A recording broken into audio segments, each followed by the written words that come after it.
नमस्कार दोस्तों, Bajrang education YouTube channel में आपका स्वागत है। राजस्थान ग्राम पंचायत चुनाव 2026 की हर महत्वपूर्ण जानकारी सबसे पहले प्राप्त करने के लिए आप चैनल को सब्सक्राइब जरूर कर दें, वीडियो को लाइक और शेयर कर दें। आपका अपना चैनल है जहां पे आपको राजस्थान ग्राम पंचायत चुनाव से जुड़ी सारी जानकारियाँ हम सबसे पहले प्रदान करते हैं। राजस्थान के ग्राम पंचायत चुनाव को लेकर बेहद बड़ी खुशखबरी आ चुकी है दोस्तों। आखिरकार चुनाव की तारीखों को लेकर बड़ा अपडेट आ चुका है। चुनाव में नए नियम लागू किए जाएंगे। 10वीं 12वीं पास जरूरी, इसके साथ ही जिनके 2 से ज़्यादा बच्चे हैं वो भी चुनाव लड़ सकेंगे। तो इस बार राजस्थान के ग्राम पंचायत चुनाव काफ़ी ज़्यादा इंटरेस्टिंग होने वाले हैं। पंचायत चुनाव में सरपंच पद के लिए कई नए नियम लागू किए जा रहे हैं, तो पूरी जानकारी आपको डिटेल से देंगे। पंचायतों के पुनर्गठन व नवसृजन के बाद राजस्थान में पंचायत चुनाव को लेकर राजनीतिक सरगर्मियां तेज हो गई है। हाल ही में जिला कलेक्टर्स को लेकर जो दिशा निर्देश जारी किए गए हैं चुनाव की तारीखों को लेकर, उसके बाद जो है वो पंचायत चुनाव के बाद काफ़ी ज़्यादा माहौल गरमाने लगा है। राजस्थान के ग्राम पंचायत चुनाव में सरपंच पद के लिए 10वीं और 12वीं पास की जो योग्यता है वो आरक्षण के अनुसार लागू कर दी जाएगी। इसके साथ ही 2 से अधिक बच्चे जिनके हैं उनको पंचायत चुनाव लड़ने की जो है सरकार की तरफ से छूट प्रदान की जाएगी। राजस्थान में राज्य निर्वाचन आयोग ने पंचायती राज संस्थाओं के चुनाव कराने की तैयारियां तेज कर दी हैं। ग्राम पंचायत चुनाव पंचायत समिति, ग्राम पंचायत और जिला परिषदों के चुनाव कराए जाएंगे। इसके लिए राज्य निर्वाचन आयोग ने वोटर लिस्ट अपडेट करने का जो कार्यक्रम है वो भी जारी कर दिया है। राजस्थान के ग्राम पंचायत चुनाव की दोस्तों बात करें तो मार्च 2026 के अंदर राजस्थान के ग्राम पंचायत चुनाव होंगे, यानी 2 से भी कम महीने का समय आपके पास बचा है। चुनाव को लेकर अभी आधिकारिक जो अपडेट सामने आई है उसके मुताबिक 17 मार्च से लेकर के 28 मार्च के बीच राजस्थान के ग्राम पंचायत चुनाव संपन्न करवाए जाएंगे। 14,000 से अधिक जो नई पंचायतें टोटल जोड़ के हुई है उन सभी पंचायतों में एक साथ चुनाव होंगे, यानी जो नई और पुरानी यानी तकरीबन 3500 नई पंचायतें बनी हैं उन सभी में एक साथ ही चुनाव करवाए जाएंगे। तो जिनकी संख्या तकरीबन 14,500 से ज़्यादा हो चुकी है, सभी ग्राम पंचायतों के अंदर एक साथ चुनाव करवाए जाएंगे। 17 मार्च से लेकर के 28 मार्च के बीच राजस्थान के ग्राम पंचायत चुनाव संपन्न करवा लिए जाएंगे। आयोग ने सभी कलेक्टर्स को वोटर लिस्ट अपडेट करने का कार्यक्रम और पोलिंग बूथ बनाने के लिए गाइडलाइन जारी कर दी है। कलेक्टर्स को भेजे गए गाइडलाइन में राज्य निर्वाचन आयोग ने सुप्रीम कोर्ट के आदेशों का हवाला देते हुए 15 अप्रैल से पहले पंचायती राज संस्थाओं के चुनाव कराने की समय सीमा तय की है। लेकिन दोस्तों 15 अप्रैल से पहले ही चुनाव हो जाएंगे। बताया जा रहा है कि 27 या 28 मार्च तक चुनाव कंप्लीट करवा लिए जाएंगे। आयोग ने सभी जिला कलेक्टरों को निर्देश जारी करके पंचायत चुनाव के लिए वोटर लिस्ट अपडेट करने का काम तुरंत शुरू करने का आदेश जारी कर दिया है। तो अब राजस्थान के अंदर ग्राम पंचायत चुनाव बेहद जल्द होंगे।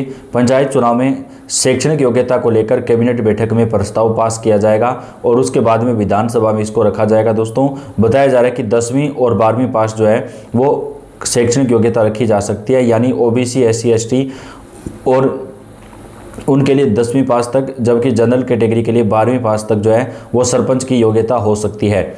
1 जनवरी 2026 को जिनकी 18 साल की आयु पूरी हो गई है उन 18 साल के युवाओं को भी इस बार मतदान करने का मौका दिया जाएगा, यानी उनका भी वोट जो है वो बनाया जाएगा। आयोग ने 1 जनवरी 2026 को 18 साल की आयु पूरी कर चुके युवाओं को भी पंचायत चुनाव में वोटर बनने का आदेश जो है वो जारी कर दिया है। आयोग ने वोटर लिस्ट के अपग्रेडेशन के कार्यक्रम के दौरान दावे और आपत्तियों की अवधि में ऐसे वोटर को चिन्हित करके उनके नाम जोड़ने को कहा है जिनकी उम्र 1 जनवरी को 18 साल पूरी हो चुकी है। पंचायत चुनाव के लिए 3 स्तर पर तैयार होगी वोटर लिस्ट। जी हाँ दोस्तों, पंचायत चुनाव के लिए 3 स्तर पर जो है वोटर लिस्ट तैयार करने का जो काम है वो भी शुरू कर दिया गया है। पंचायत चुनाव के लिए 3 स्तर पर वोटर लिस्ट तैयार होगी, जिसमें ग्राम पंचायत की वार्डवार वोटर लिस्ट तैयार होगी, पंचायत समिति और जिला परिषदों की वार्डवार वोटर लिस्ट तैयार होगी। इसके साथ ही दोस्तों 2 से अधिक जिनके बच्चे हैं उनको चुनाव लड़ने में राहत देने को लेकर कैबिनेट बैठक में प्रस्ताव लाया जाएगा और विधानसभा में इसको पारित किया जाएगा। जो 1995 का संविधान संशोधन था उसमें दोबारा से संशोधन किया जाएगा। तो ये एक बहुत अच्छा फैसला होगा, क्योंकि दोस्तों काफ़ी ऐसे युवा हैं या ऐसे लोग हैं जो 2 से अधिक बच्चे होने के कारण चुनाव नहीं लड़ पा रहे थे, लेकिन उनके अंदर काफ़ी ज़्यादा हुनर हुआ था और वो ग्राम पंचायत में काफ़ी रसूख रखते थे। तो अब ऐसे लोगों को चुनाव लड़ने की राहत दी जाएगी, तो एक बहुत अच्छा फैसला होगा। वहीं आरक्षण को लेकर दोस्तों बात करें तो OBC आरक्षण को तैयार करने में काम जो है वो अभी चल रहा है और इसके साथ ही अन्य आरक्षित जो सीटें हैं उनको लेकर भी लॉटरी वगैरह का जो काम है वो शुरू कर दिया गया है। तो आरक्षण बेहद जल्द जारी कर दिया जाएगा। विधानसभा स्तर पर तैयार की गई वोटर लिस्ट के डेटा को ही राज्य निर्वाचन आयोग स्टेट लेवल एजेंसी के सॉफ्टवेयर से लेकर उन्हें ग्राम पंचायत, पंचायत समिति और जिला परिषद के हिसाब से अलग अलग करके अपडेट करेगा। विधानसभा वोटर लिस्ट का डेटाबेस लेने और उन्हें पंचायत चुनाव के लिए तैयार करने को लेकर 2 जनवरी को राज्य निर्वाचन आयोग ने अधिकारियों की ट्रेनिंग भी पूरी करवा ली है। तो अब राजस्थान के ग्राम पंचायत चुनाव जल्दी से जल्दी संपन्न करवाए जाएंगे। एक बूथ पर 1100 से ज़्यादा वोटर नहीं हो सकते हैं दोस्तों। इस बार नया नियम लागू किया गया है जिसके मुताबिक एक बूथ के ऊपर 1100 से ज़्यादा वोटर जो है वो नहीं हो सकते हैं। राज्य निर्वाचन आयोग ने पंचायत चुनाव के दौरान वार्डों के गठन के लिए चुनाव आयोग के आदेशों का पालन करने को कहा है। चुनाव आयोग के निर्देशों के मुताबिक एक बूथ पर 100 से ज़्यादा वोटर नहीं होने चाहिए। पंचायत के एक वार्ड में औसतन 300 से 400 वोटर होते हैं, इसलिए एक बूथ पर एक से ज़्यादा वार्ड जो है वो जोड़े जाएंगे। वोटर लिस्ट का 24 जनवरी तक भौतिक सत्यापन किया जाएगा। वार्ड के आधार पर एक वोटर लिस्ट बनाकर उसका भौतिक सत्यापन किया जाएगा। इसके लिए प्रगणक कर्मचारी तैनात करवा दिए गए हैं। इसमें यह भी सुनिश्चित किया जाएगा कि वोटर लिस्ट वार्ड के परिसीमन के अनुसार हो। भौतिक सत्यापन का काम 24 जनवरी तक पूरा करवा लिया जाएगा। ट्रांसजेंडर को भी वोटर लिस्ट में जो है दोस्तों जोड़ा जाएगा। उनको अलग से जो है यहाँ पर रखा जाएगा। जो ट्रांसजेंडर हैं या जो किन्नर हैं उनको अपने आप को स्त्री पुरुष के रूप में प्रकट नहीं करना चाहते हैं तो वे अपना लिंग थर्ड जेंडर के रूप में लिखवा सकते हैं। ऐसे वोटर अगर चाहें तो थर्ड जेंडर लिखा जा सकता है। 14,000 से ज़्यादा ग्राम पंचायतों के चुनाव जो हैं वो एक साथ ही करवाए जाएंगे। प्रदेश में 14,000 से ज़्यादा ग्राम पंचायतों के चुनाव एक साथ होंगे। प्रदेश में सभी पंचायतों का कार्यकाल पूरा हो चुका है।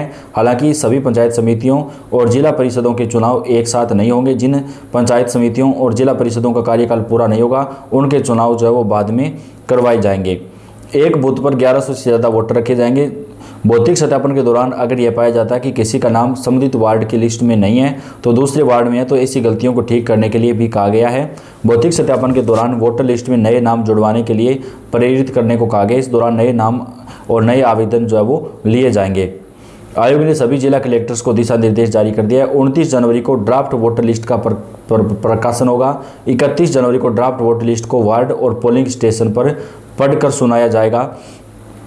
7 फरवरी को दावे और आपत्तियां पेश करने की अंतिम तिथि है। 8 से 14 फरवरी को दावे और आपत्तियों का निस्तारण किया जाएगा, जबकि 25 फरवरी को फाइनल वोटर लिस्ट जो है वो प्रकाशन कर दी जाएगी और उसके बाद 1 या 2 मार्च को जो है ग्राम पंचायत चुनाव की जो अधिसूचना है वो जारी कर दी जाएगी दोस्तों। और उसके बाद जो है मार्च महीने के अंदर चुनाव संपन्न करवा लिए जाएंगे। अभी फिलहाल ये तैयारियां जो है वो की जा रही है। तो पंचायत चुनाव से जुड़ी हुई सारी जानकारियां पल पल की जो अपडेट है वो हम आप तक चैनल के ऊपर पहुंचाएंगे। आपका अपना चैनल आप सब्सक्राइब करके बेल आइकन को दबाएं, वीडियो को आप लाइक और शेयर कर दें।